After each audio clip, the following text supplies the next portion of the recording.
नमस्कार साथियों। मैं आपको बताना चाहता हूँ कि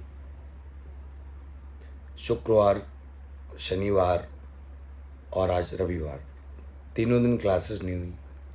आपको सूचित भी ये किया था मैंने कि अम्बू सर के पिताजी का स्वास्थ्य अचानक से बिगड़ जाने के कारण हम लोग उनको लेकर अस्पताल से अस्पताल दौड़ रहे थे। और अभी आप सोच रहे होंगे शायद क्लास चलेंगी आगे। बिल्कुल चलेंगी, लेकिन उसके पहले मैं आपको बता दूं कि मैंने आपको बताया था अस्पताल से, हाईलाइट कानपुर से, कि उनका स्वास्थ्य एक प्रकार से बहुत बिगड़ चुका है, वहाँ पे भर्ती थे। उसके बाद वहाँ से भी जवाब दे दिया, तो उसके बाद हम लोग कानपुर में ही गुरुदेव चौराहे पे सिटी हॉस्पिटल गए, वहाँ से जवाब हो गया। नेक्स्ट हम लोग लीलामणि हॉस्पिटल गए कानपुर में, वीआईपी रोड पे जो पड़ता, वहाँ पर एक दिन रखे रहे। और मेडिकल लाइन की इतनी बड़ी मैं कमज़ोरी कहूँगा कि ये लोग क्या करते हैं कि आपको एडमिट कर लेंगे और आपका एक दिन का भारी भरकम का बिल बनाकर वापस कर देंगे, जवाब दे देंगे। कहेंगे मेरे पास ये मशीनें नहीं, वो मशीनें नहीं, सब। अब तुम कर ही कह सकते हो, जानते नहीं हो कुछ तो कर कह सकते हो। उसके बाद वहाँ से कल शनिवार का दिन था, सुबह 10 बजे, 10 साढ़े 10 बजे करीब वहाँ भी जवाब दे दिया। फिर उसके बाद 11 साढ़े 11 बजे उन्होंने रेफर लेटर बना दिया पीजीआई लखनऊ के लिए। और पीजीआई लखनऊ के लिए जब बनाया तो हम लोग वेंटिलेटर मशीन से लेकर पीजीआई लखनऊ गए। वहाँ पर 3 बजे करीब पहुँचे तो इमरजेंसी वार्ड पे, तो वहाँ पर बताया कि यहाँ पर कोई भी बेड खाली नहीं है, तो मैं इसको कैसे पिकअप कर लूँ। फिर से वही एक असुविधा हुई। उसके बाद गए हम लोग विवेकानंद हॉस्पिटल, वहाँ पर भी कोई बेड नहीं। लोहिया हॉस्पिटल, वहाँ पर भी कोई बेड नहीं। फिर विवेकानंद के सामने फिर एक प्राइवेट हॉस्पिटल मिलता है, जहाँ पे फिर वो भर्ती करने के लिए तैयार हो जाता है। समझ गया था मैं, और वो बंदा भर्ती करने के लिए तैयार हो जाता है, भर्ती कर लिया। फिर उसके बाद वो मुश्किल से 6 साढ़े 6 बजे करीब शाम को भर्ती करता है और कहता है 24 घंटे के बाद आपको मैं रिपोर्ट दूंगा, क्या कैसे स्वास्थ्य सही होगा नहीं होगा, क्या कंडीशन है। और वही करीब साढ़े 3 घंटे बाद 10 बजे करीब उसने जवाब दे दिया कि ही इज़ नो मोर। एक प्रकार से उनका स्वर्गवास हो गया।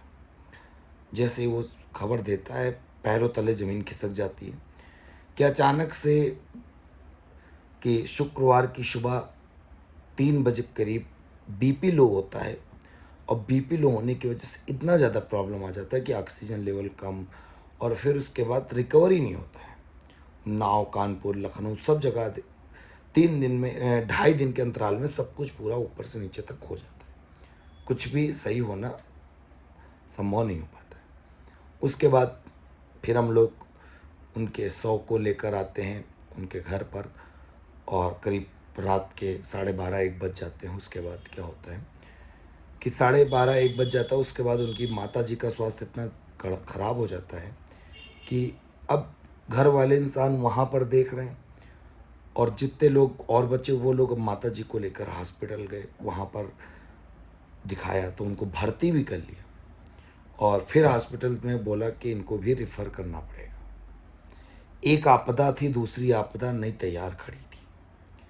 अब दूसरे हॉस्पिटल जब गए भर्ती करने, तो वहाँ पर क्या हुआ माता जी को कि माता जी ने कहा कि हमको यहाँ पे भर्ती मत करो। फिर उसके बाद बहुत उनको समझाया सुझाया गया। बीपी उनका भी 204 के करीब पहुँच गया था। खूब समझाया गया। फिर अम्बू सर और सभी लोगों ने मिलकर बताया, करीब 4 से 5 घंटे उनको बहुत ज़्यादा हर एक चीज़ समझाई कि उनको थोड़ा सा सदमा टाइप का लग गया। फिर उसके बाद अचानक थोड़ी राहत मिली। तो अभी फिर उनके पिताजी का जो पूरा क्रियाकर्म होता वो हम लोग गंगा जी के तट पर करके आए। यहीं पे पास में शुक्ला घाट पड़ता है, वहीं पर। उसके बाद जब हम लोग यहाँ पर आए, फिर लौट कर आए, फिर माता जी को देखा गया, सब कुछ धीरे धीरे नॉर्मल था।